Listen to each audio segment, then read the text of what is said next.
Welcome, wrestling fans. Welcome to Curtain Jerkin. As always, I am your host, Jacob Grondy, reporting for the Main Event Marks YouTube channel and the Dragon Suplex Podcasting Network. I just want to take a moment to dedicate this episode of Curtain Jerkin to the late, great Scott Hall. This one was a rough one. I don't think that the wrestling world has felt something like this. Honestly, I'm going to say since, all due respect to everyone else we've lost, but since Macho Man passed away, I remember being a super, super young kid, like 4 or 5 years old, staying up what I guess my parents considered late to watch 1, 2, 3 Kid and Razor Ramon. Those were my favorites. Those were my favorites to watch, even when they wrestled each other. That was, a big deal for me. And then, who can forget that one Nitro, the denim vest, the denim, pants, the jeans, Canadian tuxedo on fleek, coming out, you know who I am, you don't know why I'm here. Just such a simple line that kind of was the catalyst to, what we see in wrestling still to this day. I mean, you wouldn't get Bullet Club without the NWO, and you wouldn't get the NWO without Scott Hall. Even the Too Sweet thing.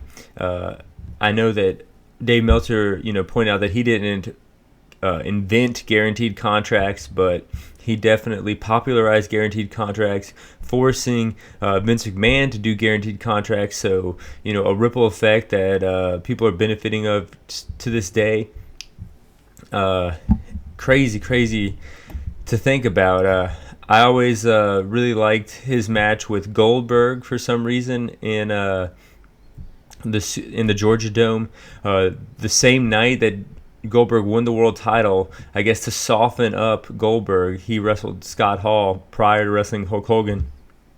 And Scott Hall was, stalling a bit, and Goldberg just pushed him back, just a simple back bump, got a big reaction from the crowd. I remember that vividly. I enjoyed the hell out of it. Kudos to WWE for putting together a great video package highlighting his career with them. I thought that was amazing. WWE always does a great job with their video packages, as I point out all the time on Curtain Jerkin. And, the Scott Hall Memorial video package was no different. This is going to be a rough one, guys. I haven't watched ESPN today. I haven't watched really anything other than the New Japan Cup, to be honest.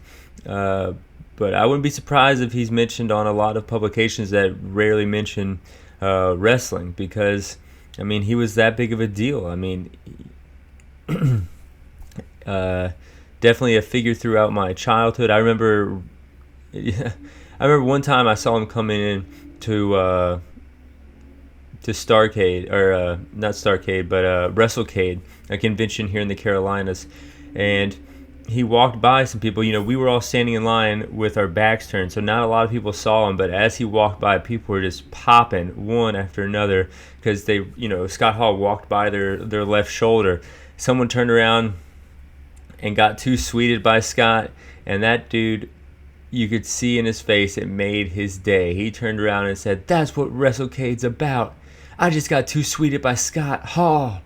And, that to me is something I'm always going to remember, just the joy on this guy's face, just because he just simply had his fingers touch, Scott's fingers. Rest in peace to a legend. Rest in peace to an icon, man. As he said in his Hall of Fame speech, bad times don't last, but bad guys do, and legends last forever. But let's jump into some fun news. The week in wrestling, the week in sports entertainment. Let's kick things off with Jake Paul versus Conor McGregor, two polarizing figures in what I would call sports entertainment, what I would, mixed martial arts, combat sports. Jake Paul always talking shit to McGregor, and McGregor kind of posted a response video kind of practicing his boxing with a little tweet from Jake Paul in the corner, and then Jake Paul responded to that response, "I would KO Conor in boxing or MMA, right hand of God." McGregor still has a broken leg, so probably not going to see this fight anytime soon. But I feel like the trash-talking spectacle has began. These guys can cut great promos. McGregor was I consider McGregor to be a face who was teasing turning heel the last few years, but I think he has the respect of the MMA community. So in this battle, he is, gone face again. Kind of like the tough heel versus the chicken shit heel versus Jake Paul here. I don't think we're going to see this fight for years to come. McGregor still, a legend in UFC, still has fights under his contract, and Jake Paul constantly calling out Dana White for not paying his fighters more. So, I don't think that Dana White really has the desire to let someone out of their contract to fight Jake Paul, even for lots of money. Unlike he did with McGregor and Mayweather, that was a little different, and I think it was very different in Dana White's eyes. Going over to Noah, there was some title changes. Lita is the new GHC Junior Heavyweight Champion. Renee Dupree, former GHC and WWE Tag Team Champion, is coming back to Noah. And Segura Gun, Takahashi Segura, and Hideki Suzuki are the new GHC Tag Champions. They picked up the vacant titles after Muta had to drop the tag titles with Marufuji because of an injury. So right now, as a new Noah watcher, I've seen highlights on YouTube for years, but I started tuning in because of this Muta run. But now Muta's out, and I'm hooked. So they definitely did a good job hooking me. And I'm going to watch. I still see it as a big deal. You still see luminaries of the past. Renee Dupree's coming in. Super Crazy is there. And now I'm getting hooked on, Go Shiozaki. I like Fujita. I know a lot of Noah Faithful weren't really seeing him as a worthy champion. But I see him as a worthy champion. He was slapping the shit out of somebody. He works stiff as fuck. So I think that anyone who works stiff as fuck, you can kind of see as legitimate in the wrestling ring, or snug as fuck rather, as legitimate as a common fan.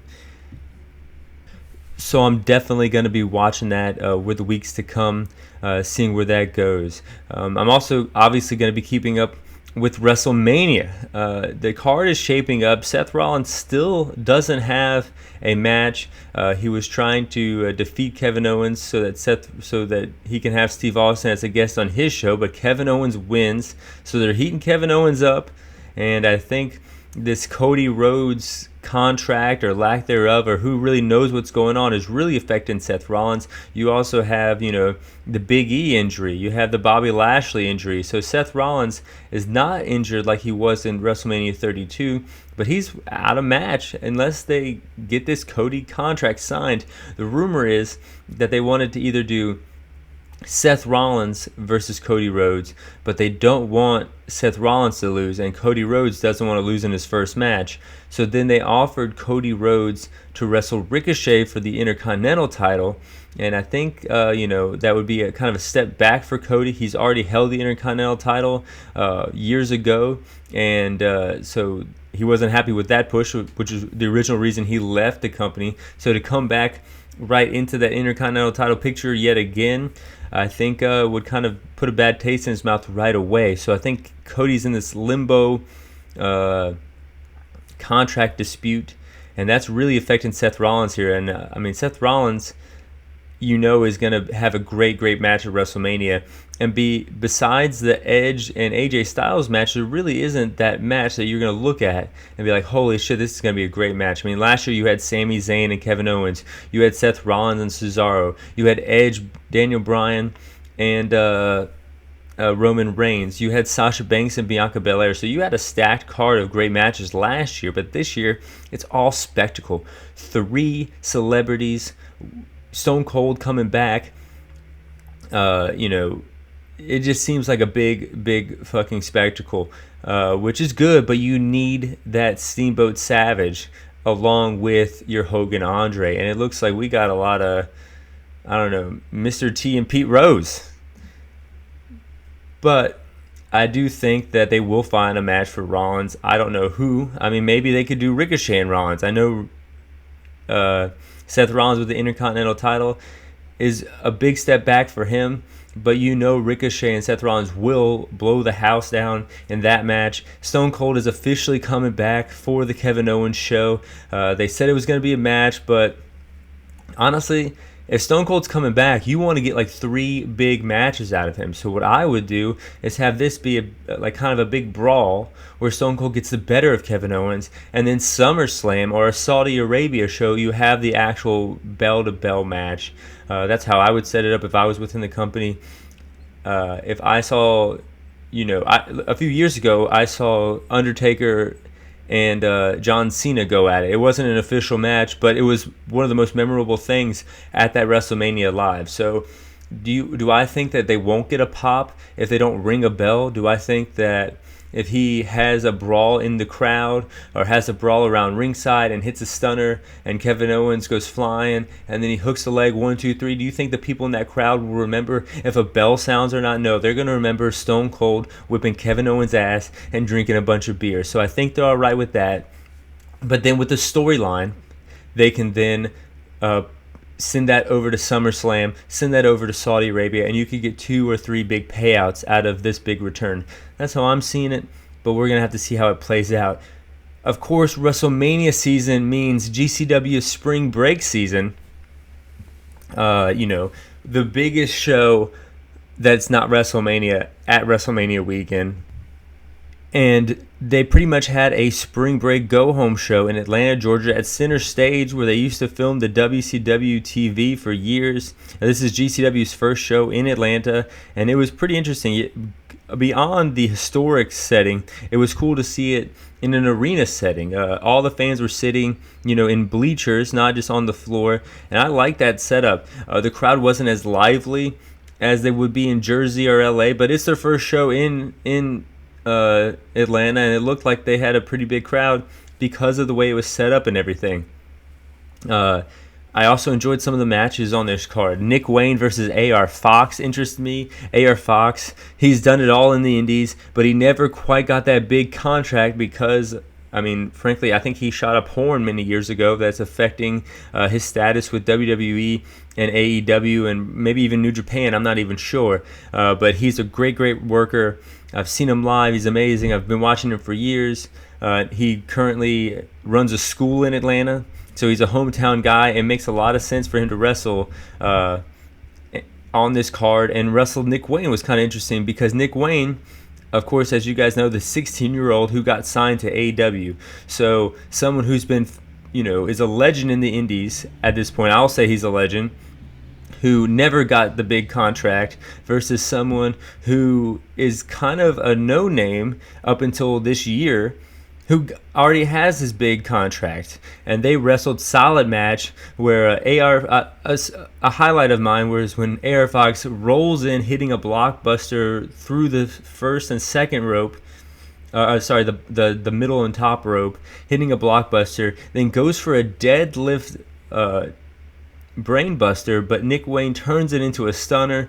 Thought that spot was really sick. I did a bad job explaining it, and it happened faster than I could explain it. Fox wins with a 450. Show of respect at the end from both men. Gringo Loco and Ninja Mac had a match. Ninja Mac looking fucking jacked. I think we're going to have to call him Ninja Jacked. He went by another name I'm not going to say on the show, and he's hitting the gym a lot.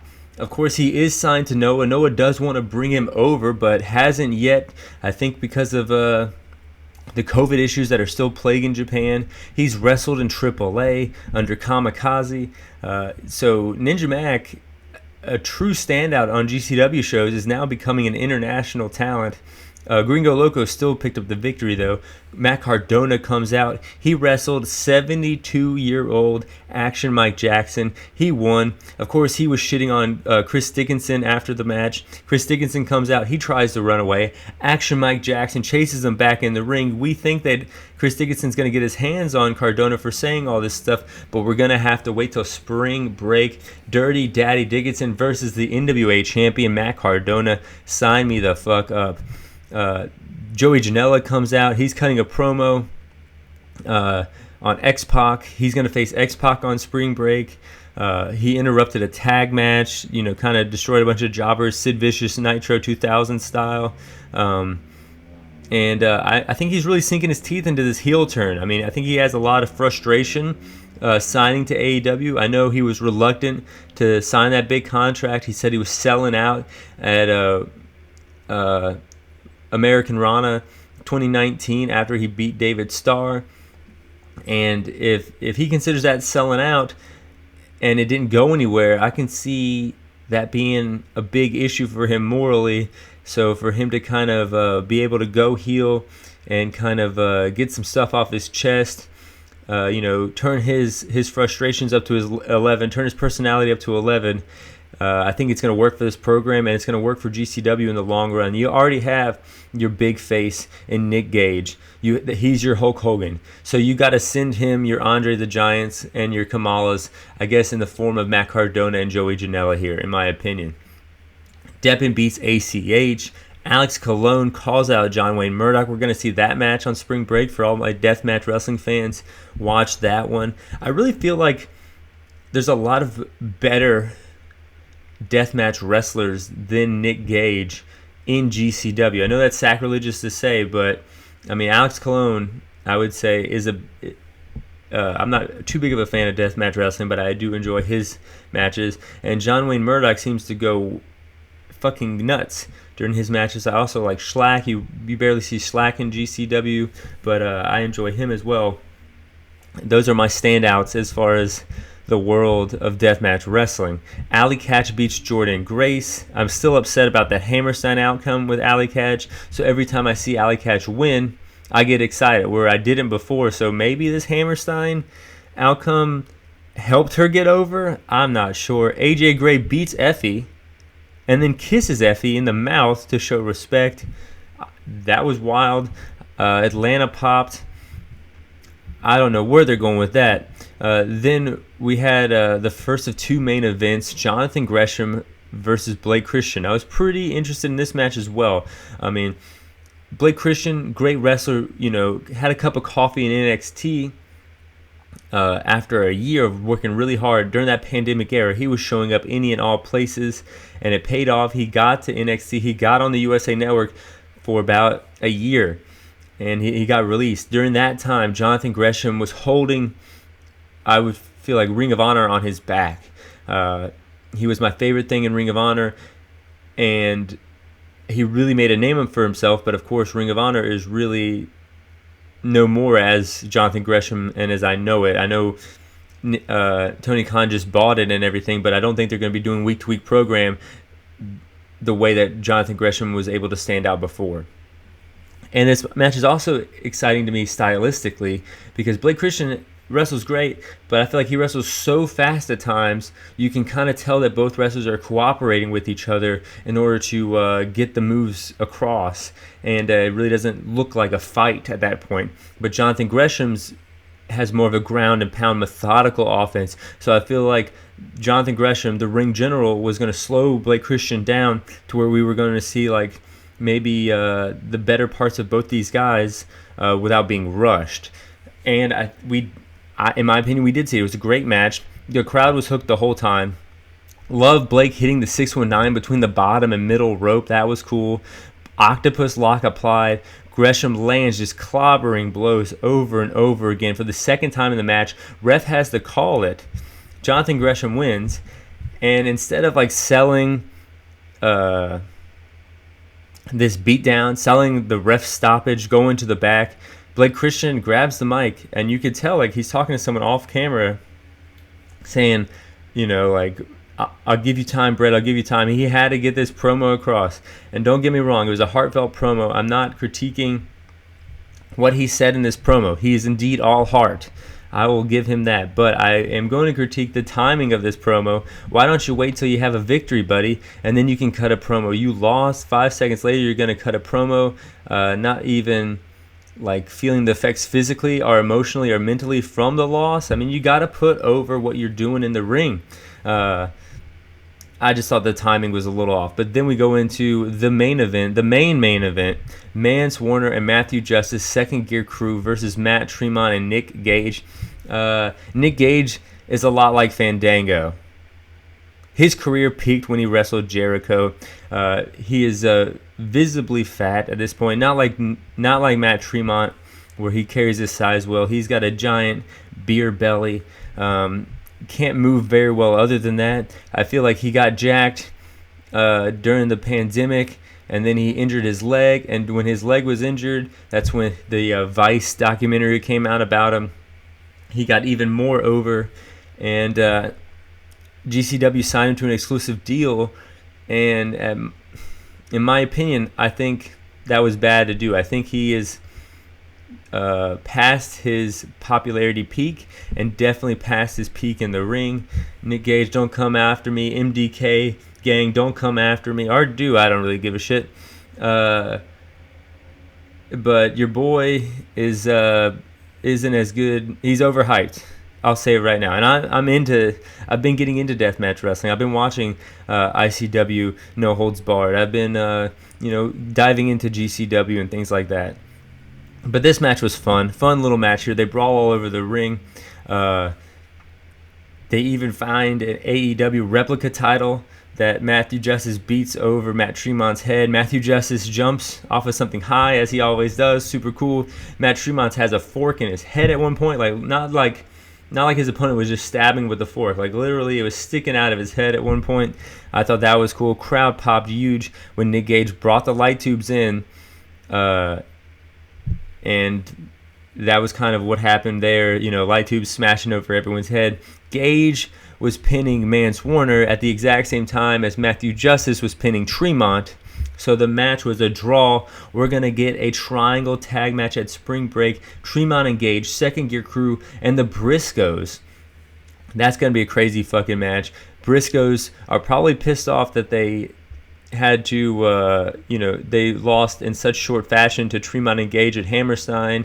And also Second Gear Crew's pissed at the Briscoes for taking their titles in the first place. So now everyone's healed up, no one's injured, and we're going to get a triangle tag at Spring Break. So the Spring Break card is looking good. Matt Cardona versus Chris Dickinson. First match with Chris Dickinson coming back. Chris Dickinson, great fucking wrestler. Matt Cardona, really competing with MJF to be the best heel in the industry right now. You also have X-Pac facing Joey Janela. And then Alex Colon versus John Wayne Murdoch. Tremont, Gage versus Second Gear Crew versus the Briscoes. I mean, those are 3 to 4 giant matches. I'm going to say it. I'm more excited for Spring Break than I am WrestleMania. That seems to be the theme of my wrestling fandom the last few years, is being more excited for Spring Break than WrestleMania. Don't get me wrong, I'm going to watch both. I'm not going to, boycott any wrestling that weekend. But Spring Break has me hooked more so than WrestleMania, because they built the stars, and I'm watching the same stars that I've seen show by show wrestle in storylines that have been playing out for months, rather than seeing celebrities go up against stars on your main roster, while you're also telling me that the stars on the main roster aren't good enough to be in the main event. I think it's like the last 10 years you've had part-timers in the main event. I mean, you had Rock with Rock and Cena twice, and then WrestleMania you had Batista in WrestleMania 30. WrestleMania 31 you had Brock. WrestleMania 32 you had Triple H. WrestleMania 33 you had Undertaker. WrestleMania 34 you had Brock Lesnar. WrestleMania 35 Ronda Rousey was in the main event. WrestleMania 36 it's getting hard for me to think here, guys. No. I guess WrestleMania 37 Edge, Danielson, and Roman Reigns, all non-part-timers there. And then Drew beat Brock Lesnar at WrestleMania 36. So other than last year WrestleMania, you had 9 out of the 10 WrestleManias. 10 out of 11 of the last WrestleManias had part-timers.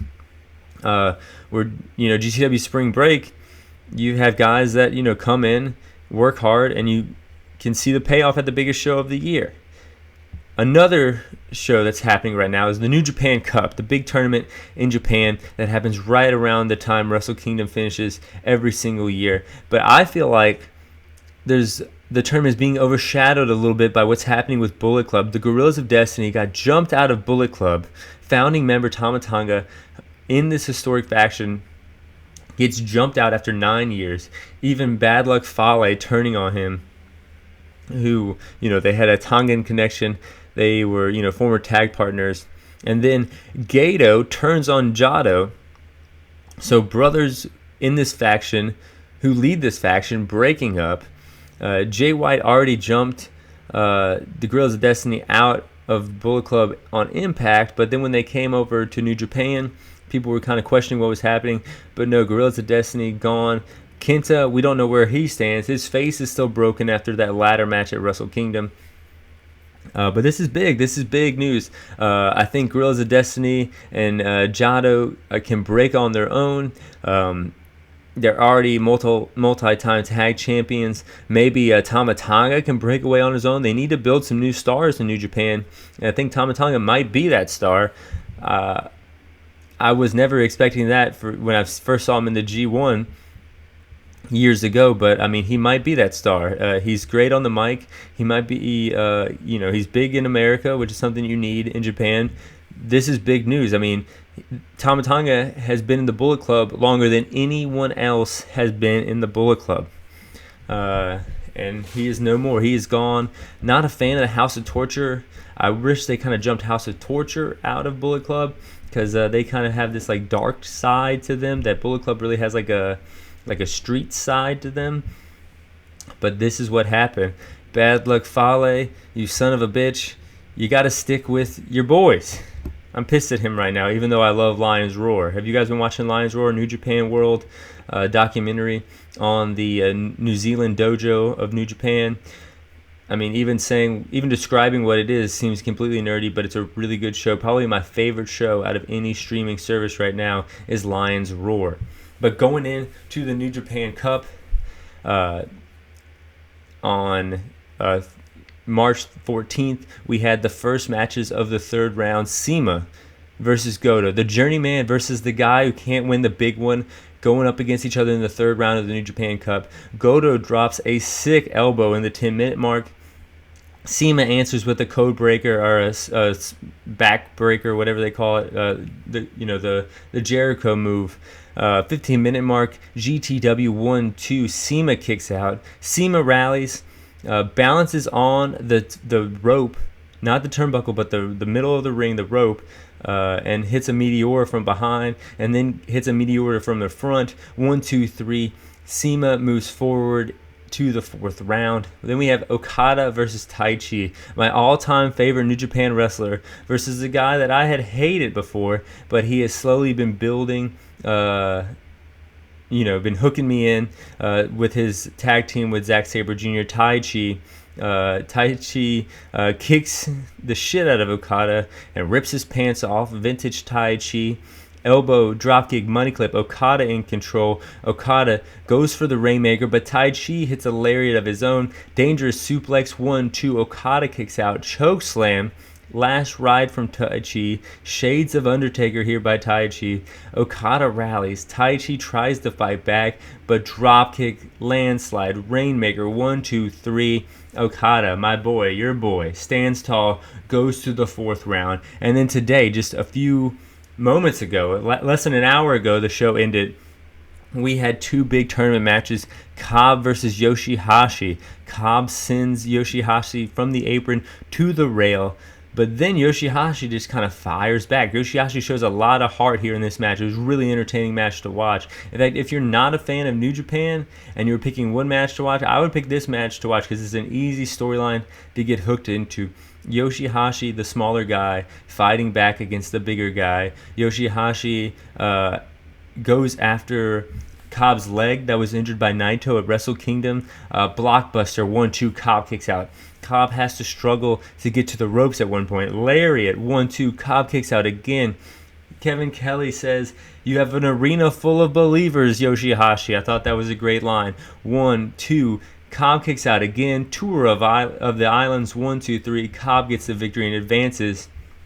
All three members of the Will Ospreay faction, I'm blinking on the United Empire, the real UE, the United Empire, not Undisputed Era anymore, advance to the fourth round. Eventually, they're going to have to meet if they all keep winning.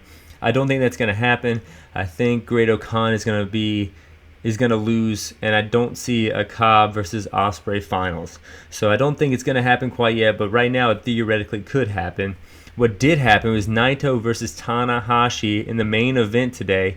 All-time record 7-7-1 out of the 15 times they've wrestled. The 2010 New Japan Cup, Naito got the victory. The 2012 New Japan Cup, Tanahashi got the victory. And here they are, 10 years later, going up against each other in the New Japan Cup in the third round. Every time they wrestled each other before, it was in the second round. Tanahashi stays on him, hits the Aces High. When did this move change from Aces High to High Fly Flow? I don't know. German, Sling Blade. Tana can't put Naito away. Naito fights back. Both men down. Twist and shout not once, not twice, but 3 times. Goes for an Aces High. High Fly Flow again. Lands it. Goes up for a third time in the match to hit an Aces High or High Fly Flow. Whatever you guys call it. We know what it is. It's the Frog Splash. No one home. Then Naito rolls up Tanahashi. 1, 2, 3. Naito steals it. Advances to the 4th round. Going up against Jeff Cobb, which is pretty interesting because Naito injured his leg in the G1.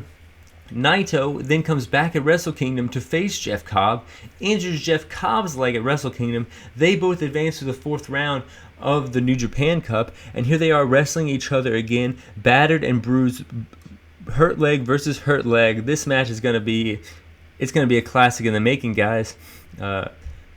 I'm excited about wrestling. Rest in peace, Scott Hall. That was a rough one to hear about and think about, but we've got to keep watching wrestling. We got to remember why Scott Hall is so important to us, and it's because he was a good wrestler, and there's great wrestlers still out there. I'm rambling here. This is getting a little choked up, getting a little sad here just thinking about it again when I'm trying to wrap up the show. But truly, legends never die.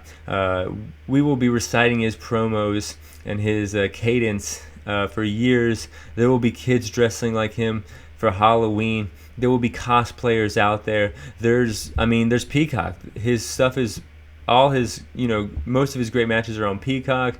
Don't forget about his TNA run. Don't forget about his New Japan run, or his Japan run. Both of them. I mean, even before he went to WCW as the Diamond Stud, he was in New Japan.